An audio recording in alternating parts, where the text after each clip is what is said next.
Olá, alunos. Professora Kênia, de História, e hoje nós estamos aqui para a gente fazer a correção, né, do nosso simulado. Então, eu quero, assim, que vocês fiquem bem atentos, né, prestem bem atenção para esse momento tão importante de aprendizado, tá bom? Então, eu vou começar a apresentar a minha tela com algumas questões que foram trabalhadas no simulado. Então, intervenção pedagógica, nosso sábado letivo, muito bom dia, sejam todos muito bem-vindos. Espero que seja realmente um momento assim de muita compreensão, de tirar dúvidas, né, sobre o que foi trabalhado. Então, dia 11/9 de 2021, correção do simulado. Então, a primeira questão, né, que foi trabalhada, a primeira que eu trouxe para vocês, uma questão sobre a Revolução Francesa. A Revolução Francesa foi um tema que nós trabalhamos no PET 2, né? Ela foi uma das principais revoluções da época moderna. Aconteceu no século XVIII, como o próprio nome fala, né? Aconteceu na França.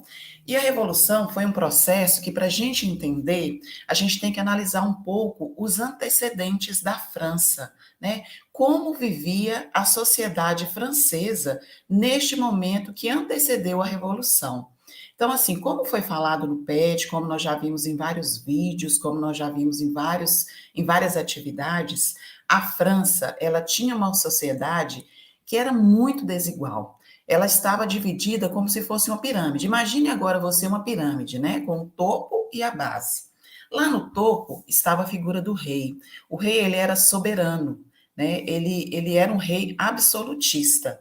E a sociedade, ela estava dividida em três estados. Primeiro estado, que era composto pelo clero, né? Os ocupantes da igreja, né? Da igreja católica na época.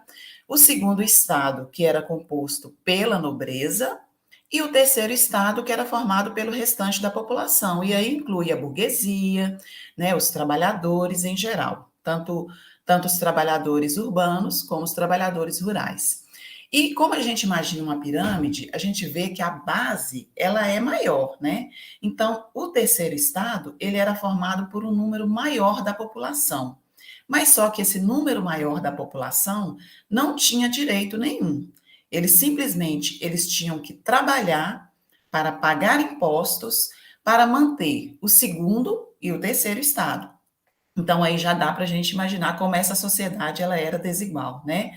Então, assim, a figura do rei soberano, absolutista, o primeiro e o segundo estado, formados pelo clero e pela nobreza, eles não trabalhavam, mas eles tinham os melhores alimentos, as melhores vestimentas, as melhores moradias e viviam às custas do que o terceiro estado fazia. Trabalhavam para pagar os impostos para manter essa classe, né? Então, durante muitos anos, a França funcionou dessa forma, né? E aí, gente, aconteceram alguns problemas, né?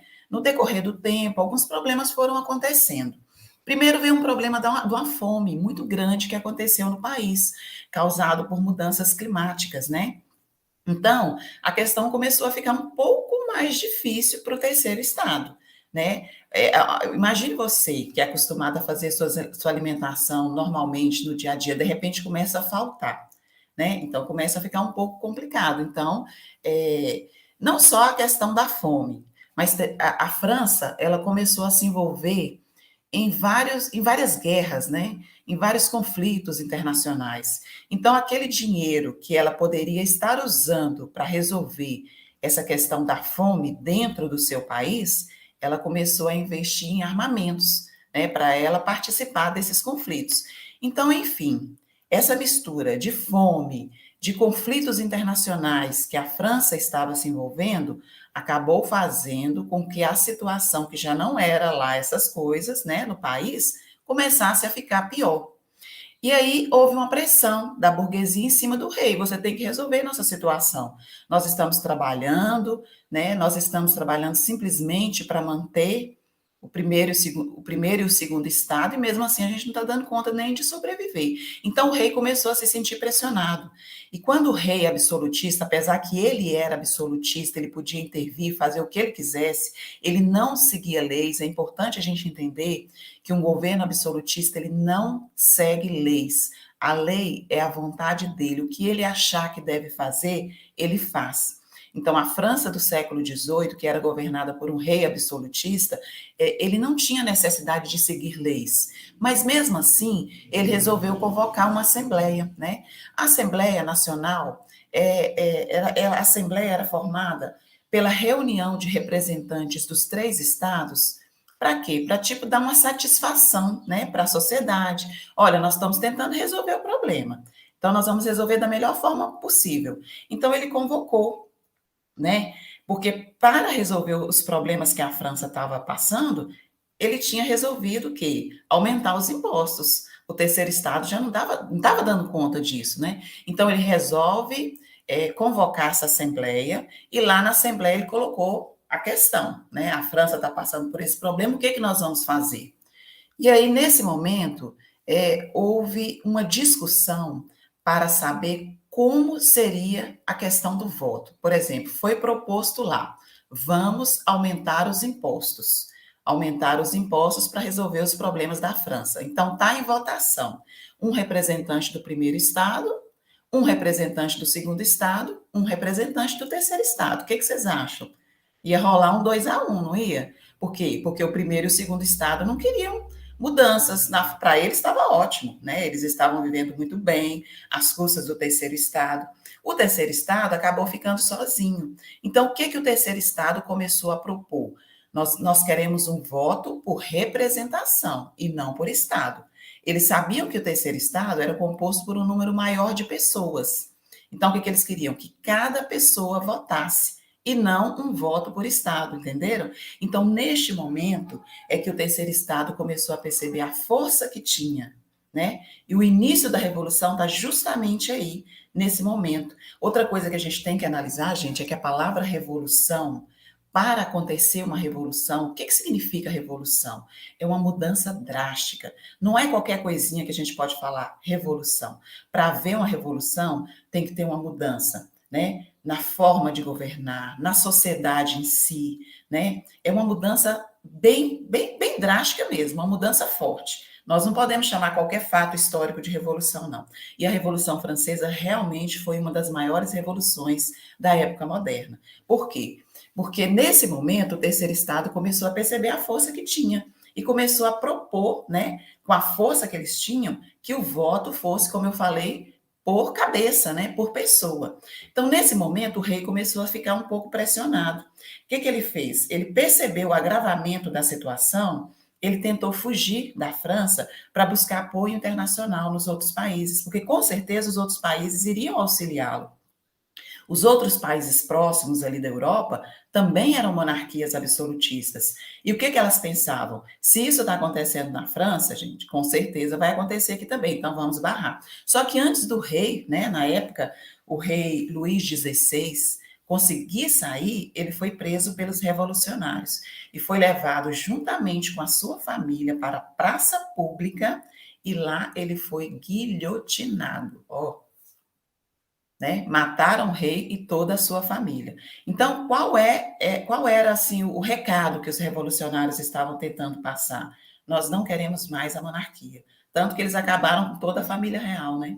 Então, nesse momento, a Assembleia, né, propôs uma Constituição, né? O que é uma Constituição? É um conjunto de leis, porque eles queriam que naquele momento a França fosse governada por uma Constituição. Todo país democrático tem uma Constituição, o Brasil tem uma Constituição, né? Nós já estudamos sobre isso. E aí, no momento dessa Constituição, esse terceiro estado, ele se dividiu em 2 grupos, né? Que foram os jacobinos e o grupo dos girondinos. Então, inicialmente, para a gente fazer essa questão, né, para a gente resolver essa questão que é proposta aí, a gente precisa entender isso que eu acabei de falar com vocês. Então, vamos ler o texto, Revolução Francesa. A Revolução Francesa é o nome dado ao ciclo revolucionário que aconteceu na França entre 1789 e 1799 e marcou o fim do absolutismo nesse país. Essa revolução, além do seu caráter burguês, teve uma grande participação popular e atingiu um alto grau de radicalismo, uma vez que a situação do povo francês era precária, em virtude da crise que o país enfrentava. A Revolução Francesa foi um marco na história da humanidade, porque inaugurou um processo que levou à universalização dos direitos sociais e das liberdades individuais, a partir da Declaração dos Direitos do Homem e do Cidadão. Essa revolução também abriu caminho para a consolidação de um sistema republicano pautado pela representatividade popular, hoje chamado de democracia representativa. A Revolução Francesa só foi possível graças à popularização dos ideais do iluminismo. Iluminismo que nós estudamos, né? No PET 1, aquelas ideias iluministas, os filósofos que começaram a criticar, a condenar o absolutismo. Gente, uma coisa muito importante é que a Revolução Francesa, ela exerceu influência em muitos países na época, em muitas colônias, né? Inclusive no Brasil, que na época passava pelo período de colonização, né? O Brasil ainda era uma colônia. Então, assim, as ideias, tipo assim, ó, aconteceu lá na França, podem acontecer aqui com a gente também. Então, foi um movimento que não se reduziu apenas à França. Ele aconteceu na França, mas as ideias dessa revolução eclodiram para o mundo inteiro. E até hoje elas são percebidas, tá? Quando a gente aprofunda mais a questão da Revolução Francesa, a gente entende muita coisa que acontece nos dias atuais. Por exemplo, quando a gente fala sobre essa divisão que eu acabei de falar, entre jacobinos e girondinos, né? A gente entende um pouco o que significa uma expressão que vocês já devem ter ouvido muito falar: direita, esquerda, né? Então, com base nesse texto que nós acabamos de ler, vamos ver as alternativas que a questão nos oferece. Então, com base nesse texto, a partir da Revolução Francesa, vem 4 alternativas. Letra A: conciliações políticas e econômicas francesas com monarquias do antigo regime? Será, gente? O antigo regime era o absolutismo, né? Claro que não, nós acabamos de falar que as outras monarquias dos outros países queriam distância da Revolução Francesa, porque tinham medo que essa revolução chegasse em seus países, né? Letra B: diversificações na economia francesa para colaboração com as nobrezas? Jamais. O que a Revolução Francesa fez foi acabar com os privilégios, né? Tanto da nobreza como do clero, através da Constituição que eles criaram. Letra C: interações pacíficas entre classes para reconstruir a política francesa? De forma alguma. Se tem uma palavra que a gente não pode usar na Revolução Francesa neste momento, é essa, né? Interações pacíficas, porque foi um processo que passou por um período bem radical, tanto que nós falamos que a família, né, a monarquia, ela foi guilhotinada, né? A família do Luís XVI. E, por fim, sobrou uma alternativa: modificações políticas e sociais que influenciaram outros países? Com certeza, né? O que aconteceu na Revolução Francesa ocasionou em modificações políticas e sociais dentro da França e que influenciaram outros países. Então, a alternativa correta é essa, dentro do processo da Revolução Francesa, ok? Então, vamos para a segunda questão. Já é uma questão, assim, que vai para outro rumo, né? Tipos de colonização da América. Nós sabemos, gente, que o Brasil, né, foi uma colônia portuguesa. Todo o continente americano, ele foi colonizado por países europeus. Quando houve a chegada, né, de Cristóvão Colombo à América e depois de outros navegadores, né, Américo Vespúcio, futuramente ali nós vamos ver Pedro Álvares Cabral, vários outros navegadores.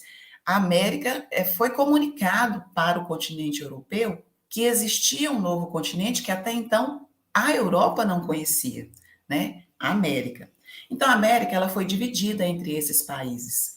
Os países retalharam a América, digamos assim, né?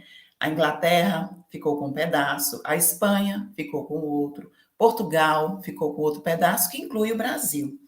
Cada pedaço da América foi colonizado de uma forma, né? Algumas partes da América foram colônias, né, de ocupação. Outras partes da América, e incluo o Brasil, foram colônias de exploração, né? Então, a forma como cada país foi colonizado interferiu, né, na sua formação e no que nós somos hoje. Nós temos que analisar um pouco o que foi o Brasil na sua colonização, o que foram os Estados Unidos, a forma como os Estados Unidos, que na época eram as 13 colônias, né? As 13 colônias inglesas foram colonizadas. Será que foi da mesma forma? Com certeza não. Nós também já estudamos sobre isso, né?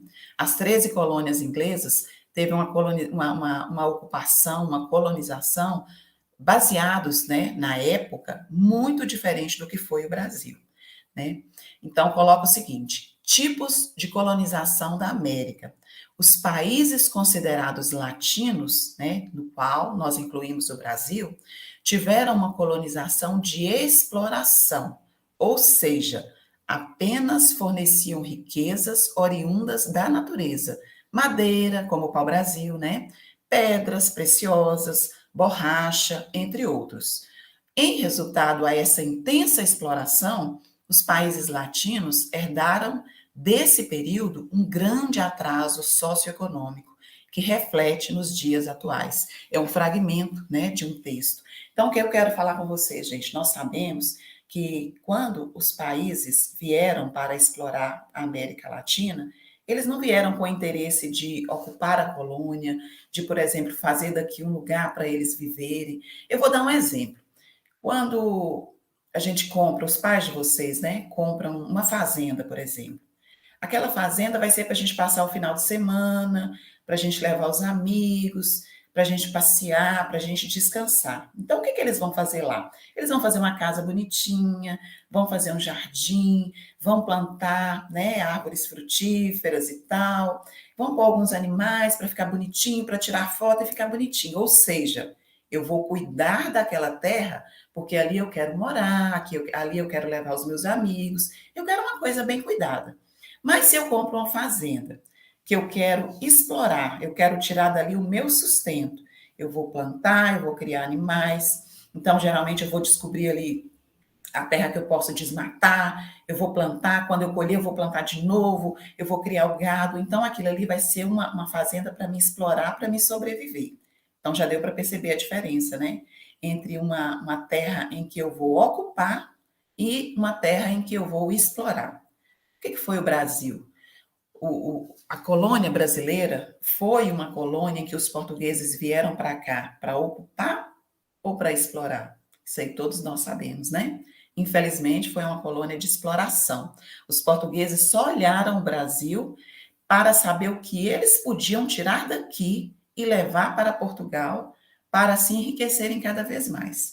Isso interferiu no nosso desenvolvimento socioeconômico? Sim, né? Nós percebemos hoje, né, no século XXI, a diferença entre os países da América Latina em relação aos países mais desenvolvidos, que foram colônias de ocupação, tá? Então a questão vem assim: de acordo com esse texto, a colonização da América Latina teve como consequência, então assim, ó, a colonização que aconteceu, né, na chegada dos europeus à América, está perguntando qual a interferência, qual a consequência que teve para os dias, para os tempos atuais, os tempos contemporâneos, né? Letra A elevada dependência dessa região em relação às nações ricas. B, a redução das importações de produtos de tecnologia avançada. C, o aumento no fluxo de imigração originário do continente asiático. Ou D, o crescimento do desemprego nas grandes cidades do norte brasileiro, né? Então, nós percebemos que, infelizmente, o Brasil, né, ele tem uma dependência muito grande em relação às nações ricas, né? Por quê?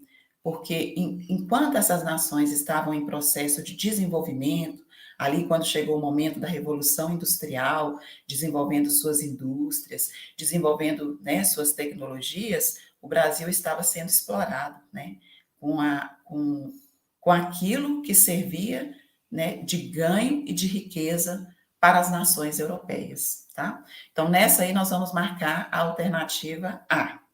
Então, próxima questão. Guerra dos Emboabas. Gente, vocês estão vendo que são temas bem, né? A gente vai para a história geral, a gente vai para a história do Brasil, mas é uma coisa influenciando a outra, né? Então, a Guerra dos Emboabas, primeiro, o que significa emboaba? Emboaba é uma palavra indígena que a gente vai relacionar a forasteiros, tá? Guerra dos Forasteiros, Guerra dos Emboabas. Ela aconteceu onde? Aqui em Minas Gerais, no século XVIII, mais ou menos o ano de 1707. Nós sabemos que nosso estado de Minas Gerais foi um estado que surgiu a partir dos minérios, né, do ouro, né, daquilo que os portugueses tanto procuravam no Brasil, que enfim foi descoberto aqui em Minas Gerais, né? Por isso o nome do nosso estado, Minas Gerais. Então os bandeirantes paulistas, eles saíram lá de São Paulo e partiram para o interior do Brasil em busca de quê? De ouro, de pedras preciosas, né? Era o que enchia os olhos das pessoas na época, porque um país, naquela época, quanto mais ouro, quanto mais pedras preciosas ele tivesse, mais rico ele era, né? Era a bola da vez da época. Então, esses bandeirantes paulistas, que não eram bobos nem nada, partiram pelo interior do Brasil, aquele interior até então desconhecido por eles, né? Que era habitado apenas pelos indígenas, né? E aí eles foram atrás dessas pedras preciosas. Quando eles chegaram em Minas Gerais, eles descobriram as primeiras minas. Isso, como eu falei, mais ou menos no ano de 1707. Então, o que eles pensaram? Nós descobrimos o ouro, então esse ouro é nosso. Pronto, acabou. Quem chegar aqui vai ser invasor, não pode. Nós descobrimos, então nós temos a preferência em cima dessas minas, né? Só que, como eu falei para vocês, o ouro era algo muito, assim, as pessoas tinham uma ambição muito grande. Quando se falava assim, ó, descobriu uma mina de ouro, todo mundo queria ir para lá. E a notícia dessa descoberta acabou chegando em Portugal, né? E aí o que que o rei fez? Ele começou a montar expedições de soldados, de pessoas que ele queria que explorassem, inclusive um grupo na Bahia, né? Que ele permitiu que explorasse essas minas e, ó, mandou para Minas Gerais. Quando essas pessoas chegaram lá, elas foram chamadas de emboabas, né? Forasteiros, tipo assim, estão invadindo as nossas terras pelos bandeirantes, né? E aí os bandeirantes tentaram, a todo custo, expulsar esses que eles falavam de emboabas. Mas como que esses bandeirantes iam dar conta, né, de um grupo tão grande, coordenado pela própria metrópole, né, que era Portugal? Não conseguiram. E aí, né, até meados do século XVIII, os bandeirantes paulistas foram expulsos das terras que eles tinham descobertos e, pior, foram mortos, né? A Guerra dos Emboabas, a gente fala que foi uma traição, né? Porque os bandeirantes perceberam que eles não iam dar conta do grupo que estava chegando e resolveu se entregar. Então, falou para os emboabas, né? Para os portugueses, né, para as pessoas que estavam ali amando da coroa real. Olha, nós entendemos que nós perdemos, então vocês deixem a gente ir embora, nós vamos embora e vamos deixar tudo para vocês. Aí o que eles falaram? Não, podem ir, vocês podem ir embora. Só que aí quando eles vieram para sair, eles foram capturados e foram mortos. Mais de 300 bandeirantes foram mortos nessa guerra dos Emboabas, que acabou ficando sob o domínio, e as minas, né, acabaram ficando sobre o domínio do governo português, como já era de se esperar, né? Então, o texto coloca: nos primeiros anos do século XVIII, como eu falei com vocês, mais ou menos 1707, a descoberta de ouro no Brasil proporcionou um interessante conjunto de mudanças dentro e fora dos limites do território colonial. Os bandeirantes paulistas, responsáveis pelas primeiras descobertas, acreditavam que a exploração das minas deveria ser reservada aos pioneiros da região. Em contrapartida, a coroa portuguesa enxergava o feito como mais uma excelente oportunidade de negócio, capaz de sanar a vida do Estado lusitano. Dessa forma, a região de Minas Gerais, entre 1708 e 1709, acabou se transformando em palco de um conflito que acabou conhecido como a Guerra dos Emboabas. E aí vem a pergunta: com base nesse texto, a Guerra dos Emboabas foi motivada por disputa, gente. Que tipo de disputa que vocês acham que essa guerra proporcionou? Foram disputas culturais? Nada a ver, né? Letra B, foram disputas econômicas? Com certeza, né? Letra C, disputas religiosas? Nem se falava em religião. Ou foram disputas sociais? Então, qual é a alternativa correta? É a alternativa B. O que motivou a Guerra dos Emboabas, né, foram disputas econômicas, a guerra pelo domínio do ouro, certo? E nossa última questão de hoje. Nós já vamos aí para o período da Primeira República no Brasil. O que a gente chama de Primeira República? Nós chamamos de Primeira República o período que começa com a proclamação da República pelo Marechal Deodoro da Fonseca em 1889 e vai até 1930, quando houve a tomada de poder por Getúlio Vargas. Então, esse período, 1889 a 1930, é o período chamado de Primeira República no Brasil. E ele teve características muito, assim, próprias, né? Características comuns, principalmente em termos econômicos, né? Porque foi um período marcado pela produção do leite e do café. Os grandes produtores, né, se revezavam no poder, tanto que esse período é conhecido como República do Café com Leite. Né? Por quê? Porque houve uma união entre os dois maiores estados da federação, Minas e São Paulo. Minas, grande produtora de leite, e São Paulo, grande produtor de café. O que eles faziam? Eles se revezavam no poder, tipo assim, olha, agora vai ser um presidente paulista. Aí Minas juntava e ajudava a eleger aquele presidente que vinha de São Paulo. Depois, eles se juntavam para eleger um presidente que viesse do estado de Minas Gerais. Aí São Paulo se juntava a Minas para eleger esse presidente que seria de Minas Gerais. E assim, gente, o que vocês acham que ia acontecendo? Esses presidentes iam chegar lá e favorecer esses estados quanto à produção, né, que eles representavam. Então, foi um momento da nossa história que representou, né, o fortalecimento das oligarquias rurais. As oligarquias rurais estavam com tudo nesse momento. Estavam fortes, mas fortes mesmo. Bom, gente, então foram essas 4 questões que eu trouxe para trabalhar as habilidades com vocês. Vocês viram que para responder essas questões, a gente precisa do conhecimento histórico, né, para responder, e precisa também entender o que se pede, ler com bastante atenção os textos, quando tivermos as próximas provas, né, analisar o conteúdo em si e analisar o texto, analisar o que se pede para poder responder corretamente, tá? Então, eu espero que vocês tenham entendido bem, tá? E aí, a gente segue com o nosso sábado letivo. Um abraço e até uma próxima oportunidade.